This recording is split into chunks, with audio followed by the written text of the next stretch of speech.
Good morning, good afternoon, good evening, and good night. Welcome to the first of the Merge weekly workshops with Infura, and thank you for joining us for the first session, which we are calling The Merge, Where We're At, Where We're Going. I'm Tom Hay. I'm a senior product manager at Infura, and I'll be hosting today's session. We have a full agenda today. And our goal of this session is to give you a brief overview of the merge. We will also cover where the Ethereum community and Infura are currently in the merge process. We're going to leave ample time for questions and answers. So we'll do our best to cover this material and leave you with that time and space to get your questions answered. We're going to start with some quick intros of the folks who are on screen with you today. So on the call presenting with me today, I have my colleagues Gagan and Tyreek. The three of us are part of a larger team working on the merge for Infura and for Consensus. Also joining us today is our colleague Dorina, who will be providing helpful resources in the chat. So you'll see all of us in the chat answering your questions.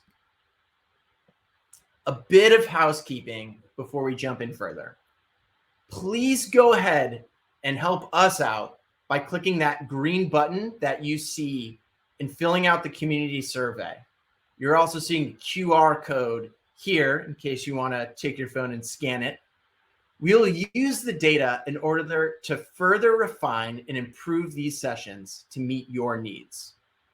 Also, please use the Ask a Question button to ask a question. We're going to do our best to answer as many questions as possible that are relevant to the merge. Please remember, you can always join us at our monthly community calls, which are the last Tuesday of each month on Crowdcast at 3 p.m. Universal Coordinated Time, which is 11 a.m. Eastern Time and 8 a.m. Pacific Time. This call is being recorded. We're recording this call. So you'll have access to it afterwards just by going back to this link. But we will also be able to share a recording of the call and this deck on the Consensus Merge knowledge base before the end of the week. And we're aiming to email out these resources as well to all of our users. So call is being recorded. Deck will be shared. All right, so now that we've covered those items, let's jump into the material. I'm going to give you a little bit of context to why we're doing the merge. It's important to understand that proof of stake was researched and placed on Ethereum's roadmap very early into the ideation and creation process of the Ethereum protocol.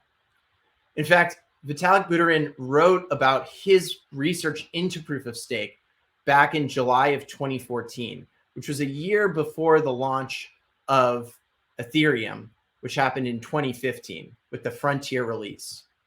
And that was on July 30th of 2015. So we're rapidly approaching what would be the 7th birthday of Ethereum.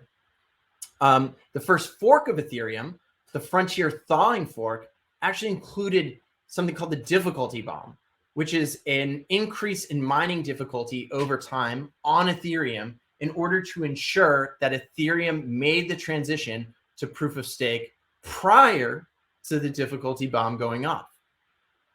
The difficulty bomb was put in place to do this because it would make block production too difficult to stay on proof of work and thus incentivizing a movement to proof of stake. What's important to take away is that moving to proof of stake has always been the plan and has been a topic of research for many years now. So let's put that into context. We have this timeline here of from the launch of Ethereum all the way to up into today on our community call. And as you can see in our timeline, Ethereum has a history of upgrades. and specifically has processes for proposing and deciding on changes to the protocol. One of these processes is called the Ethereum Improvement Proposal Process, or EIP for short. And the Ethereum community is also able to implement changes through this method and also via network upgrades. So on this timeline, which I said starts with the launch of Ethereum nearly 7 years ago, we can see the network upgrades that are being implemented as forks to the network. So you can see some of them there. I already mentioned the Frontier thawing fork. We see Homestead. We see the DAO fork, Constantinople. If you've been in the Ethereum space for a while, you're going to remember these forks. What do these forks do? Well, they address adding these new features. They address bugs and exploits like the DAO hack. Some have specifically been done to delay the difficulty bomb in order to give ample time to develop and test the proof of stake protocol. So with respect to the merge, the deployment of the staking deposit contract and the launch of the beacon chain, which both happened in Q4 of 2020, were very key points in the journey to the transition to proof of stake. And in that dotted box, you can see we've now reached the point where we're closing in on the merge. We have done the Ropsten merge and the Sepolia merge. We also had the Gray Glacier fork, which put a slight delay in the difficulty bomb. And we're at a point now where we've built upon years of work, years of testing, collaboration, discussions, Discord messages, GitHub pull requests, all core dev calls, and more work to get to this point. So I'm going to turn it over to my colleague Gagan to let him discuss the merge as well as the Ethereum testnets. Thanks, Tom. Hey, everyone. Gagan Prakash, Principal Product Manager at Infura, relatively new hire. Happy to meet all of you. As Tom mentioned, we have, we as an Ethereum community have been going through and rolling out the different merges, the different merge testnets. And on the 8th of June, the Ropsten testnet was released. That was followed by the Sepolia testnet on July 6th. Additionally, we have also been releasing various shadow forks in order to test different client configurations in anticipation of the merge. All of this testing goes to making sure that when the merge finally happens, it is a solid, stable, and well-functioning release. We now have one more testnet, Gurley, left to merge, and the total terminal difficulty for its merge is being determined. If everything proceeds as planned with the Gurley merge, the Ethereum mainnet merge will be next. The total terminal difficulty for that will be set, and then it will be used for the final mainnet merge. After that merge occurs, the Gurley and Sepolia will be the only supported testnets, and Infura will provide API endpoints for both of these testnets to its customers so that you are able to build on these environments. The Ropsten, Winkby, and Coven testnets will be deprecated after the merge, and we'll make sure to give all users at least 2 weeks of notice before deprecating them. Another one, which is mentioned as the last bullet on the slide, the Paramount testnet is also being deprecated, and we will be removing it shortly from the Infura UI. Tom, can you go to the next slide? Tom walked us through this slide a little while ago. I just wanted to bring this back up. If you look at the timeline, we are all the way on the right edge of this timeline. We've done a tremendous amount of testing to get here. As I mentioned, the Ropsten and the Sepolia merges have happened. Now, what's left is the Gurley and the mainnet merges. So, those will be the next two things that happen. To discuss what happens, what's going to happen after the Ethereum mainnet has merged, I'm going to hand it back to Tom, who's going to go over what the Ethereum client and protocol will look like once the merge has happened. Thanks, Gagan. So once the merge occurs, the Ethereum client is actually going to look a bit different than it does today. Ethereum client will now consist of a beacon node driving an execution engine to produce a valid block. when the validator gets their slot to propose the block. The execution engine, which is also referred to as the execution layer, is a current Ethereum client like Geth or Besu. So staking node validators, those who have staked 32 ETH in order to have the opportunity to propose blocks as part of the proof of stake version of Ethereum, will run both a beacon node, aka a consensus layer client, as well as an execution layer client in order to participate as validators and producers of blocks in the network. So if an individual is a staking validator, they've staked 32 ETH in order to participate, they will have some key action items that they'll have to take. They'll have to run both a consensus layer client and an execution layer client. They'll need to authenticate both the execution layer and consensus layer with a shared JSON web token, which we commonly refer to with the abbreviation a JWT, JSON web token, JWT. So this will be a JWT secret so that the execution layer and the consensus layer can securely communicate. It's key to do this because if a staking node validator doesn't do this, they will be offline when the merge occurs. So to be online, they'll need to be running both the consensus layer client and an execution layer client, and they will need to do that authentication with the JWT secret. Additionally, they need to make sure that they set a fee recipient address to receive their earned transaction fee tips and any maximal extractable value from their block proposing. So this is key because if a staker doesn't set a fee recipient, Validator will still run.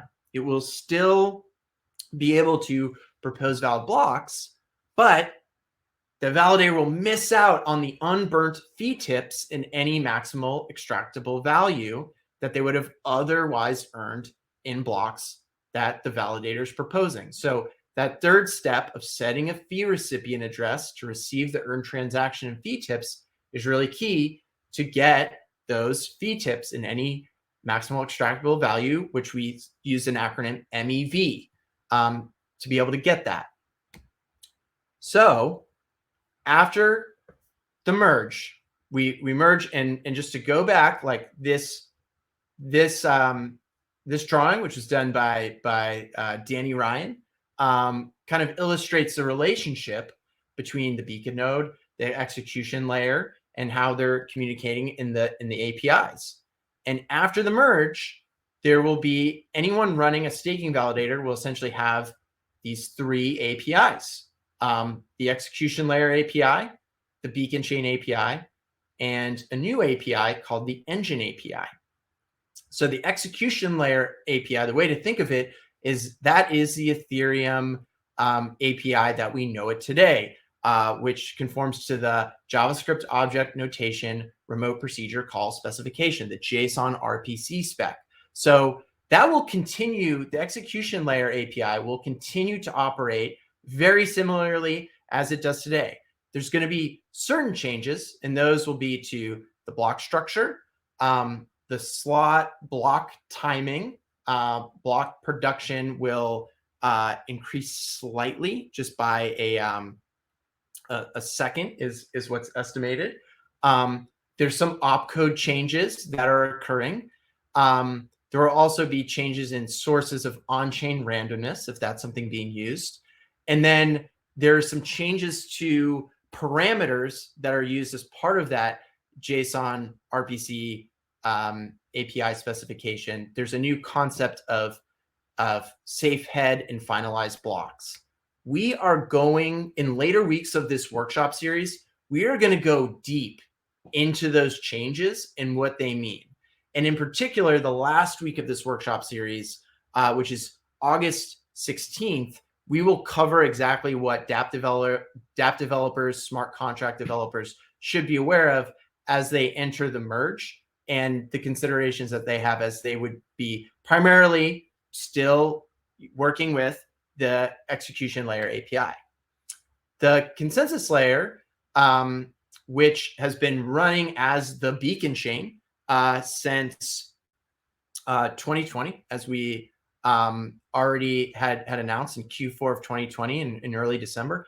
It went live. It will also largely continue to operate as it does today. But now, as we saw in that prior diagram, it's able to essentially drive the execution layer to produce a block when it's its time, when its slot comes up. And that's done via a new API, the Engine API. So the Engine API is designed to be a one-to-one relationship between the consensus layer and the execution layer. And so staking validators, as we previously mentioned, will have to run both in order to be online at the time of the merge and to be able to propose valid blocks. So next week on our session, we are going to go over some of the setups, the execution layer, consensus layer. You might hear the terms EL-CL combos that solo stakers are using as part of their validator setup. And we're hoping this will help you prepare, particularly if you are a solo staker or you're a staking validator. We'll also be providing information on how to run both the EL and the CL so that any solo stakers will be prepared for the merge. And we're actually going to go really in depth on a workshop on August 2nd on the execution layer and the consensus layer. So then from Infura's side, we are going to continue to support the execution layer API, which you would know today as our Ethereum API. Gagan already mentioned the test nets that we will be supporting. And then we'll also be supporting the consensus layer API at the merge, which is our current ETH2 API. So at the merge, those will be there. So now that we've gone over that, I'm going to turn it over to my colleague Tyreek to give you a further overview of what's upcoming in these series of workshops and some additional resources for you. Hey, thank you, Tom. Okay, so I'm Tyreek. I'm the senior UX researcher with Infura and Consensus. Nice to meet you all. And we have a whole list of workshops lined up for the entire community. As you can see, we're hosting our first event today, July 12th, really detailing about the merge at a high level, where we are and where we're going today. July 19th, we'll be hosting a workshop for solo stakers specifically, talking about what you need to do in order to get ready. On July 26th, we'll be hosting a workshop for MEV considerations and factors. On August 2nd, we'll have the execution client and the consensus client workshop. On August 29th, we'll be running a workshop talking about multiple validators and staking as a service. And last but not least, on August 16th, we'll be having a dApp developer consideration workshop. And all of these events will be starting at noon Eastern, which is also 9 a.m. Pacific time and 4 p.m. UTC. And all of these workshops will be cadenced on a weekly basis. So after today, the next workshop will be next week, and it'll be on a weekly basis. I think we're ready to go to the next slide, Tom. And here's the exciting part. We have a whole list of resources available today for everybody to check out. So resources from Infura and Consensus. On the first one, we have an Infura blog post that we created. This blog post went up on July 6th, and it's really a way for people within the Ethereum and the Infura community to stay up to date about the merge. So as this fast approaching merge happens, we want to learn about all the ways we can connect with you all to keep you up to date. So we have the community survey embedded inside of that blog post. We also have a recap of the weekly merge workshops in detail on that blog post as well. We'll also be hosting a weekly events of Twitter Spaces, as well as our Discord community being more engaged. Now, a few events and information and resources from Consensus. We have a Consensus knowledge base resources page that gives you information about the Ethereum's transition to proof of stake, and how it will improve the network's sustainability, security, and economic durability. We also have another post, especially for those who are involved in the Quorum space. If you'd like to know about what's next for Quorum and the blockchain services that they provide, especially as it relates to the merge, then we have a blog post available for you, as well as an event that will be hosted on Thursday, July 4th at 12:30 p.m. Eastern Time, 9:30 a.m. Pacific, 4:30 p.m. UTC for anybody that would like to join that call. I think we're ready to go to the next slide, Tom.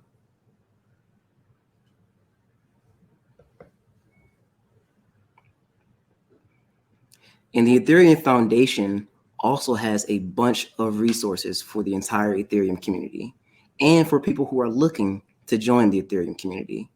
So on July 15th, the Ethereum Foundation will be hosting a community call at 10 a.m. Eastern Time, 7 a.m. Pacific, 2 p.m. UTC for anybody to be able to join. Now you can click on the GitHub link to join the Zoom call, to add the call to your calendar, or to subscribe to the Ethereum protocol calendar specifically. You can also find a list of pre-call resources on the GitHub link, as well as an agenda for what the call is going to detail and things that are going to be discussed. On the Ethereum Foundation's website, they also have a post that will keep you up to date about the merge events. So everything that's happening, all of the network upgrades, all of the tests, you can find detailed information about those updates on their website. And then last but not least, they also have a mega resources list available for anybody to be able to access. Now, this list is pretty massive. It details everything about the merge from a high level overview to detailed information. It also gives you a timeline about the merge. It dives into technical specifications as well as pre-merge testing information and post-merge testing information for solo stakers as well as for services. It also gives you information about test nets, the best ways to get prepared in advance, as well as post-merge information for developers, as well as information about the merge for people who are looking or wondering how the merge is going to impact withdrawals and deposits. I think we're ready for the next slide. And then last but not least, we have a call to action for everybody on the call, as well as for everybody who will watch the call at a future date since it is being recorded. We have a short survey that we really would like everybody to take 1 to 2 minutes to complete. Not only will this survey help us learn how you're preparing for the merge, but it can also help us better support you as the merge approaches. Plus, you also get the chance to win or to earn a free digital collectible after the survey completes. So everybody that completes the survey, you will earn a free digital collectible, and you will also be helping us better support you as the merge approaches. And next, I will hand it off to my colleague, Tom, who will take questions and will be answering them. Thank you, Tyreek. Thank you, Gagan. Thank you, Darina. So just drop your questions in the questions and answers. We are going to live answer. We'll try and get to all of them by either commenting on them or by answering them live. We are going to prioritize and only answer on this call questions related to the merge. So you might see an answer your question in the comment section, but we won't be talking about it live if it isn't related to the merge. Our monthly community calls are a great spot for general questions related to the Infura product. But today we're focused on the merge, and as we will be for the rest of these workshops. So we are going to, so will there be, here's a great question. Will there be a tutorial video for using Infura, how you can use Infura, and how users can participate in staking? So kind of going to break that up into two parts. I would strongly suggest, if you are a staker or you're interested in staking, our session next week and then our session on August 2nd are really key sessions for you. But I would also say that attending all of the sessions is going to be helpful, or watching the recordings. That is where we're going to be going in depth on staking and what solo stakers need to do. We'll also be touching upon for like some of the deep technicals in those workshops. And so it's a good chance to come in and talk to folks who are staking or who are working on the Ethereum client software, and actually like ask questions about that. And out of those workshops, those will also be recorded. And there's also ongoing work of written blog posts about the process of staking. We actually do have a series at the consensus level. It's a 4-part series called My Journey to Becoming a Validator. It launched back in 2020 with the launch of the Beacon chain. And so that is something that we will be sharing out in next week's call, but it's something that you can find at the consensus blog. So great question. Yes, we will be sharing out this information, and we will be sharing this and helping people out. Okay.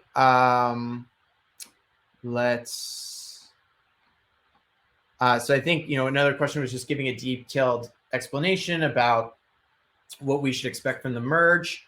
What we'll do in the future, what we'll do is these sessions will really, really focus on like the merge immediately after. But based off of the survey results, and I know, Tyreek is looking through that data, so we really want you to fill out that community survey. If there is a desire for potentially additional sessions where we go into like, okay, what's Ethereum's roadmap now that we've hit the merge, that's something we're very open to. So thank you for that question, and also a suggestion as well. Appreciate it. So how many more test nets? Gagan got to this, but we have one more test net to merge. That's Gurley, and the supported test nets will be Gurley and Sepolia. So Gurley will merge next. Sepolia has merged. Those will be the supported testnet. So now's the time to start thinking about if you're using other testnets for testing out smart contracts, or if you're using Ropsten, Rinkeby, Kovan. Particularly in our session on August 16th, we're really going to go in depth and in detail about what the dApp developer considerations are. And we're going to talk in detail about using those testnets, Gurley and Sepolia. So that's a great time. We would love for you to come back and attend those sessions, but great question. And then here's a great question. When will like Ethereum mainnet merge happen? And so Gagan addressed this, but so a total terminal difficulty has to be set. So just to let everyone know, that's like how the Ropsten merge and the Sepolia merge targeted a total terminal difficulty, this hitting that certain difficulty, and at which point the merge will occur. So that abbreviation for that is TTD. It hasn't been set yet, but once it is set, from that, based off of the hash rate of the network, like you can estimate when that date would be. Is there anything there that you might want to add, Gagan, about like the TTD and like that being sort of how we know when, you know, a test net or mainnet will merge? No, I think I know everybody wants a date, and you know, I think unfortunately that, you know, we don't know the date yet, but the next milestone really is Gurley and then the TTD getting set for the mainnet. Thanks, Gagan. So I think that's just another, you know, Tyreek mentioned there's an Ethereum Foundation community call at the end of this week. And we'd encourage you, if you're interested in sort of being a part of that. Tim Byko from the Ethereum Foundation shared that information with us, encouraged us to share it out with all of you. So please attend that session. It's open to all. I think Dorina had shared out the GitHub link to it. That has the agenda, the Zoom information. If you're really interested, that's a great place to go. And it would be this week. Those sessions, as far as I know, are also recorded. I've seen them. I've seen recordings of past ones. So if you can't attend live, it is something that you can still participate in. And I believe that you can also raise questions via the GitHub. I think GitHub pull requests as well. And if you can't make that event from the Ethereum Foundation, you can also subscribe to future events that they have upcoming in the future. And that subscription link is also available on the GitHub link. Hey, Tom, there's a really interesting question, which I think it would be great if you could address. We are planning to deploy our dApp smart contracts on Ethereum mainnet. Should we wait for the merge to be finished, and why? That's a great question. I think, like, obviously the question is always, it depends. It depends on what you're deploying and what you are trying to do. I think we can get into more details on the August 16th section, where we specifically talk about to dApp developers and smart contract developers, but just some general guidance in what we'll be sharing out in that is just understanding the changes that are going to be happening in terms of the requests, the request parameters that you might be making of the execution layer API. So one of the things that we mentioned is this concept of, like, right now on Ethereum, we have like get essentially some information and get it at the latest block. And how we'll go into further detail on that. But I think it's important that would be one consideration, is like, what kind of information and how fresh of that data is your dApp reliant upon, because that is one of the changes of finalization that is occurring with the merge. There's actually, we'd say, like, the probability of finalization is higher, faster post merge. So that might be a benefit to you. And because of that, I would strongly encourage you to attend that August 16th session, where we get into the details and changes for dApp developers. Largely, though, for dApp developers and smart contract developers, the execution layer, what we would call the Ethereum today, is mainly remaining is operating as it does for those users, with the key callouts that we had prior made. So we're going to go into those key callouts on that August 16th session in depth. So I know that is like sort of the it depends answer isn't the answer you're hoping for, but I think that session will be a great chance to dive in, explore more, and then also definitely check out these resources that we shared. I think they can definitely help you as you're thinking about what you're trying to do, whether it makes sense to go ahead and deploy now or wait into the merge. Any other questions like that? I'm working my way down the list. So if there's any other questions the other co-hosts, co-presenters want to call out, feel free to do so.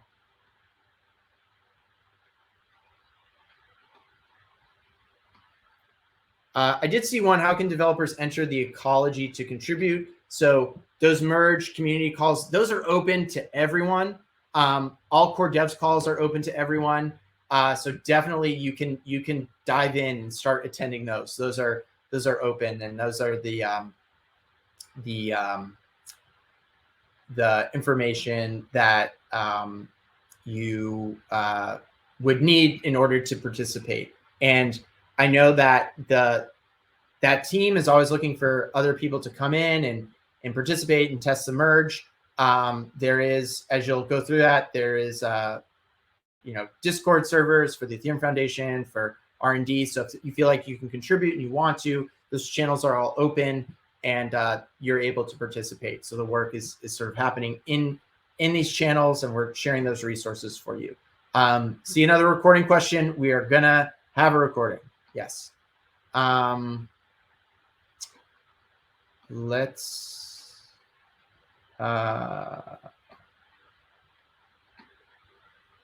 see if there's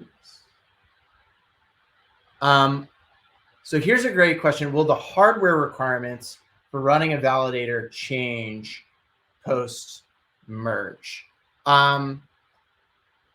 I think that the session that you will want to attend would be the session on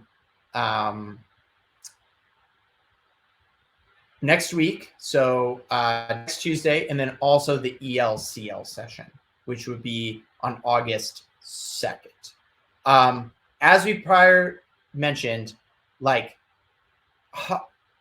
I struggle to say just like hardware, but like in the merge, up to the merge, a validator must be running, as we previously mentioned, the consensus layer, the execution layer, have that JWT secret so that they can communicate. And then also it's highly, you want to set the fee recipient address. So those are the requirements. They go into greater detail in the resources that we shared. We'll go into even greater detail next week and on August 2nd, but those are your software, your stack requirements, I would say. Like you have to do that in order to be live at the merge and to be able to propose. If you're a staking validator and you're proposing a valid block, you will have to do that in order to be online at the merge.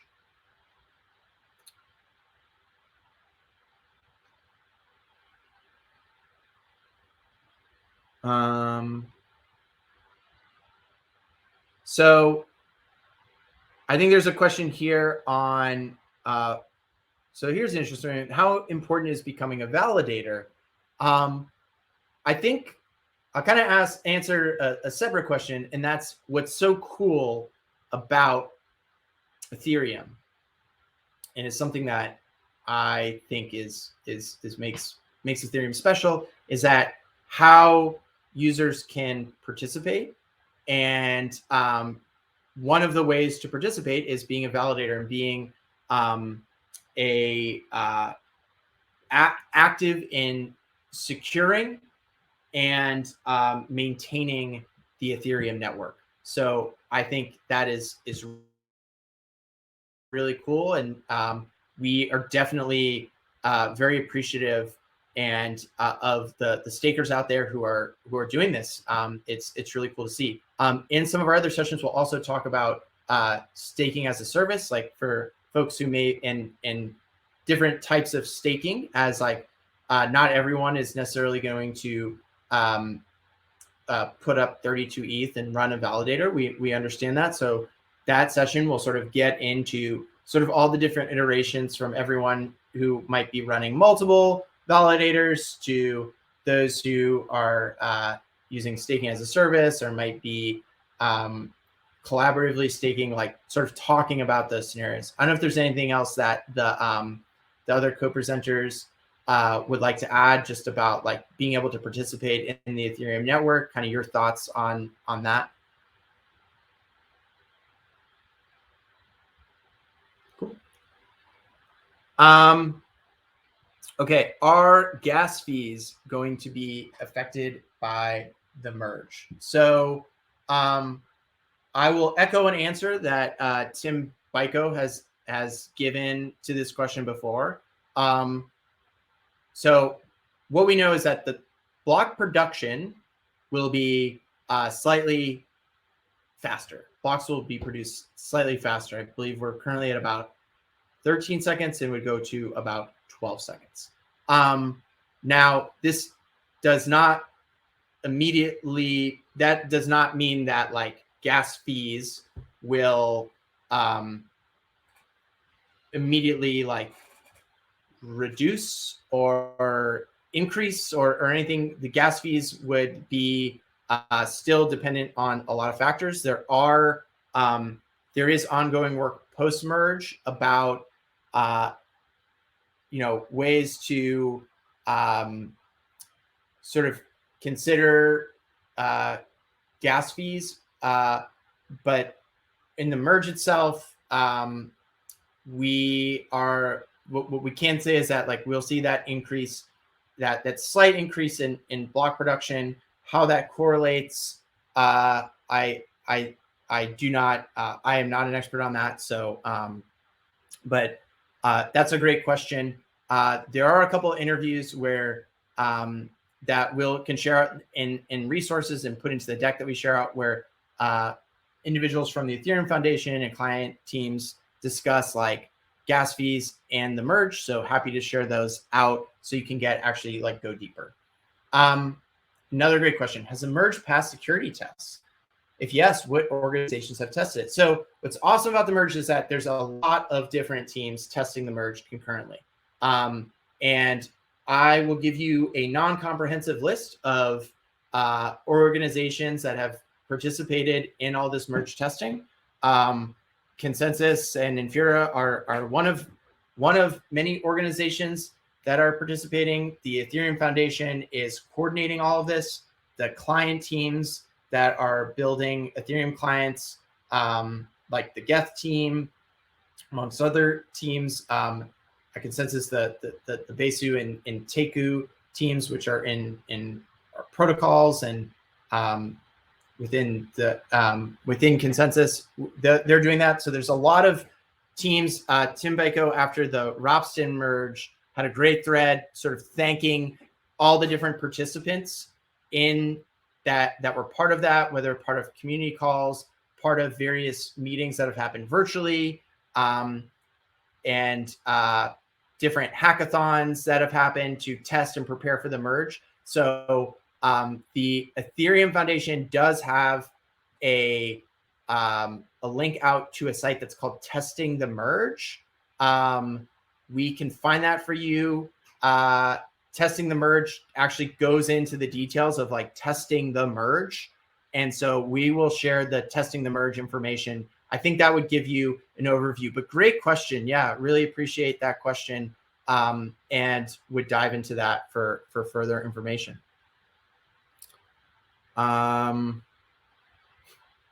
Is everything okay? Yeah, I think, this is an exciting time. Folks are working, really hard and really care about this. And it's really interesting to see all the work that's gone into it in the community. And us on this call talking to you, we're just sort of part of a much, much larger group of individuals and teams, both within Infura, Consensus, and the Ethereum community who are working on this. So we encourage you, you might see, we shared out Ethereum Foundation resources. Be engaged, be involved. The more you learn, the more you know. Those are good things. So we're just trying to do our best to educate our users and educate the community about what's coming for the merge, and ensuring that they have a good sense of what's happening. Another good question. All good questions so far. Thank you everyone for being so engaged in this. Really appreciate it. How long does it take to completely switch to proof of stake? Jokingly, as long, it's taken all up to this point, and then once we switch, it will be it. But I think the nature of the question is, at what point is it turned over? And I actually did see someone put a comment in there, really like one block. And that speaks to the idea of the total terminal difficulty. Once it's set, that's when the merge happens, and the existing Ethereum chain, which is now we're calling the execution layer or execution engine, is now we're having that merged with the existing beacon chain, which has been running since December of 2020. And so really it is at that difficulty, once we hit that, that is when the merge occurs. So that's how long it takes that sort of point, and then we're switched over to proof of stake.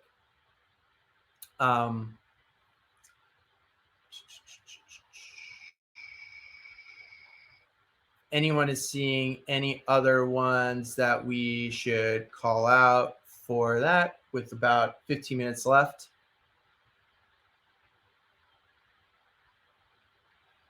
I think that is all the questions, but I do see new ones coming in as I scroll through. So apologies if I didn't get to your question in this.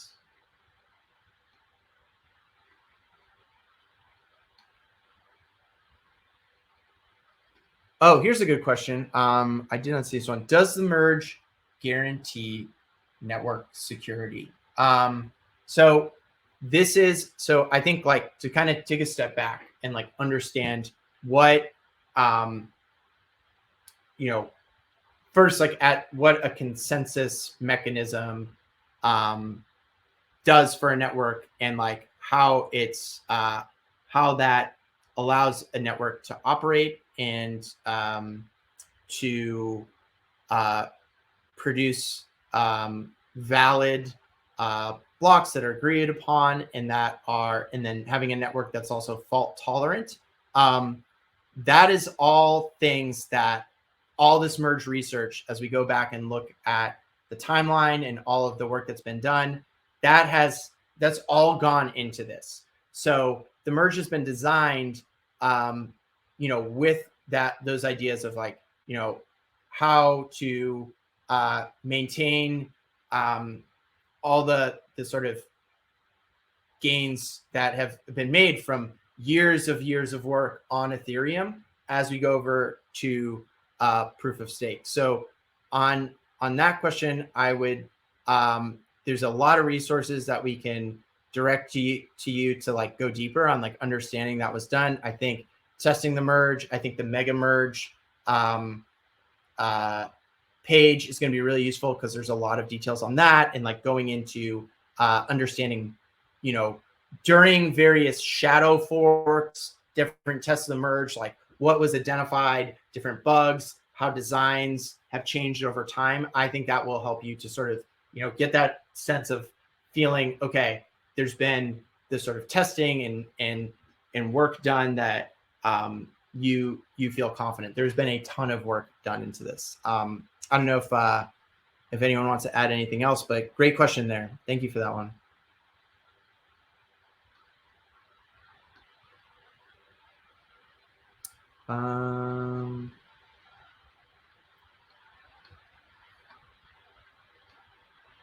I think that is it for all of our merge questions that I can see. If I missed any, apologies, but we will go through this and make sure that we have answers to them as they show up. So just a reminder, we'll go back and just go back to the slides that we shared on our upcoming merge workshops. So today was the merge overview, where we are, where we're at, where we're going.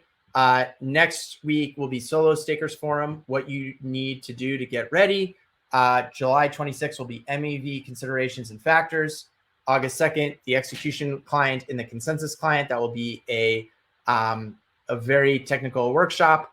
August 9th, running multiple validators and staking as a service. August 16th, dApp developer considerations. All are going to start at noon Eastern, 9 a.m. Pacific, 4 p.m. Universal Coordinated Time.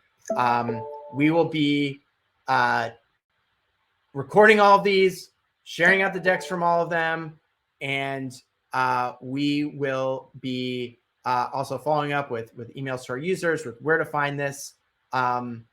Really want to be here for you to help you feel prepared for the merge. So just to call it back again, please fill out the community survey. There is a button, a green button that says, how prepared are you? Fill out the survey here. Please fill it out. We really appreciate it. If you're watching the recording, please fill it out. If we need to add workshops or slightly change like the topics that we cover based off of the results of the survey, we will do that. We want to hear from you.